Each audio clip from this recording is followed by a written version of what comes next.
हजरत मालिक बिन दिनार फरमाते मैंने 60 हज किए।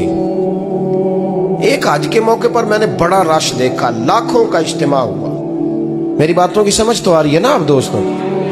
जो नहीं बोल रहे उन्हें भी आ रही है ना? अल्लाह जज़ा दे। कहते लाखों का मजमा था तो मेरे दिल में ख्याल आया, मैंने कहा अल्लाह इतने लोग आए हैं, इनका हज कबूल भी हुआ है कि नहीं? फरमाते मैं सोच रहा था तो रात को ना ख्वाब में मैंने किसी कहने वाले को कहते हुए सुना कि सबका कबूल हो गया। बल्ख का रहने वाला मोहम्मद बिन हारून बल्खी है, उसका हज कबूल नहीं। फरमाते शहरों के अलग-अलग खैमे लगते थे। अब भी आप हज करने जाएं तो पाकिस्तानियों की रिहायशें अलग होती हैं, इंडियन की अलग, बांग्लादेश के अलग, मिस्री यमनी सब लोग अलग-अलग रिहायशें होती, झंडे लगे होते हैं मुल्कों के। कहते मैंने सवेरे उठ के ढूंढना शुरू कर दिया, ढूंढता हूं वो बंदा मिले। कहते जहां बल्ख शहर के लोग रहते थे वहां चला गया तो मैंने लोगों से पूछा तुम में मोहम्मद बिन हारून बल्खी कौन है? लोग कहने लगे वो तो बड़ा नेक आदमी है, परहेजगार है, बड़े भोले भाले, बड़े अल्लाह वाले, रियाज आपको बस हम ही जानते, वो तो बड़ा नेक है, परहेजगार आदमी। तो मैंने कहा अच्छा कहाँ है? उन्होंने कहा पहाड़ के पीछे उसने खैमा लगाया हुआ है, सारी रात इबादत करता है, सारा दिन रोजा रखता है, कायमुल लैल है, साइमुद दहर है। क्या बात? फरमाते मैं उन लोगों की बात सुन के हैरान हो गया कि मुझे क्या बताया गया, ये क्या कह रहे हैं? फरमाते मैं पहाड़ के पीछे गया। हज़रत मालिक बिन दिनार अलैहि रहमा फरमाते हैं जब मैं वहां पहुंचा तो मैंने उस शख्स को मुसल्ले पे बैठे देखा। कसरत इबादत के आसार उसके वजूद पर नजर आ रहे थे, सीधा बाजू उसका कटा हुआ था। फरमाते 2 रकते मुकम्मल करके ना मैंने उससे अस्सलामु अलैकुम कहा तो मुझे कहने लगा वालेकुम सलाम, आप मालिक बिन दिनार हैं? मैंने कहा बड़ी इसकी फिरासत है। फरमाते फिर उसने ठंडी सांस ली, कहने लगा आपको ख्वाब आई होगी कि मेरा हज कबूल नहीं। फरमाते मुझ पर और बिजली गिरी कि क्या कह रहा? मैंने कहा यार लोग भी तेरी तारीफ कर रहे हैं और तेरी बसीरत भी बड़ी है, तो ये माजरा क्या है? कहने लगा आप ना पूछें। ये कह के उसने रोना शुरू किया, देर तक रोता रहा। मैंने कहा नहीं यार तू बता। कहने लगा नहीं आप ना पूछें, आप नाराज हो गए। मैंने कहा मैं नहीं होता, तू बोलना। कहने लगा हुजूर 24 साल हो गए मुझे हज करते हुए, 24 साल, 24वां हज है मेरा, और हर साल कोई अल्लाह का वली आके बताता है कि जा चला जा तेरा कोई नहीं कबूल हुआ।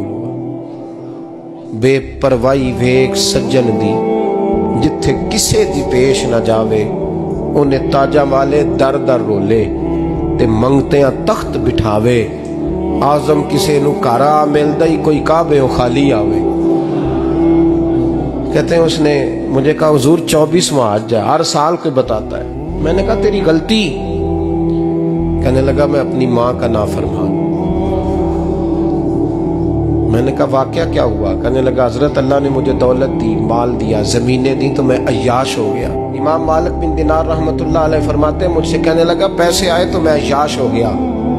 रमजान का महीना था, असर के बाद मेरी अम्मा इफ्तारी की तैयारी कर रही थी, मैं गया, मैंने कहा शराब पी हुई, अम्मा रोटी दे, तो अम्मा कहने लगी शर्म कर, शर्म कर, रोजा रखा नहीं तो जिन्होंने रखा है उनका तो ख्याल कर। कहते अम्मा की बात का मुझे गुस्सा लगा। मैं कहा करता हूं बदनसीब है वो बेटा जिसका बाप उससे बात करते हुए डरता है कि पता नहीं कहां से बोलेगा। बदनसीब नहीं वो बेटा जिसकी माँ उससे बात करते हुए सहम जाती है कि पता नहीं कौन सी बोली बोलेगा। बदनसीब नहीं कि माँ बाप भी जिससे खोल के बात ना कर सके।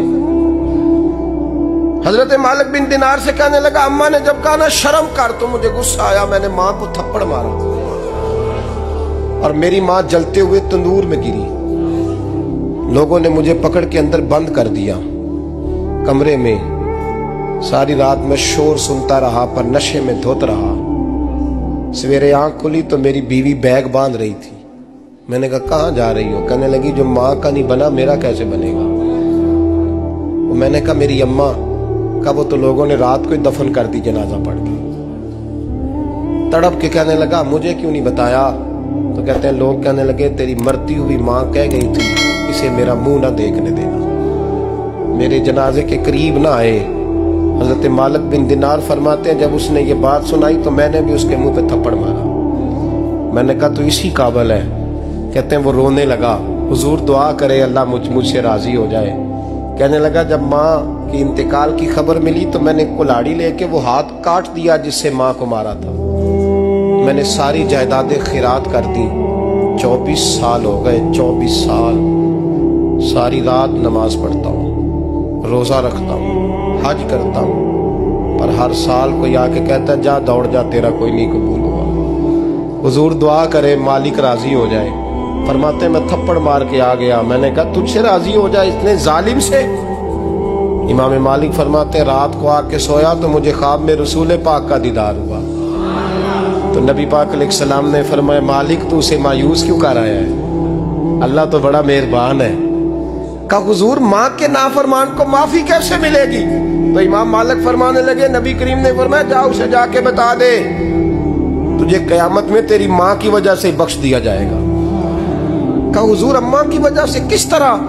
तो महबूब फरमाने लगे इसकी माँ कयामत में इसके खिलाफ मुकदमा दायर करेगी रब करीम की अदालत में। ए अल्लाह मैंने 9 माह पेट में रखा, दर्द सह के इसे जना, जिगर का खून पिला के पाला और इसी ने मुझे कत्ल किया।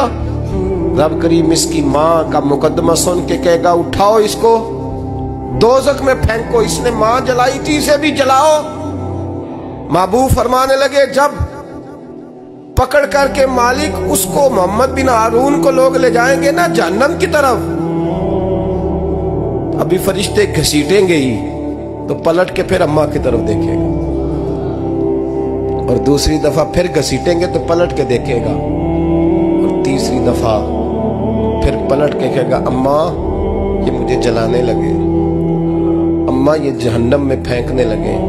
मेरे हबीब फरमाने लगे वो जल के मरने वाली माँ वहां भी बोल पड़ेगी, कहेगी या अल्लाह चल मैंने माफ किया तू भी माफ कर दे, ऐ अल्लाह मैंने माफ किया तू भी माफ कर दे, अल्लाह तू माफ कर दे इसे।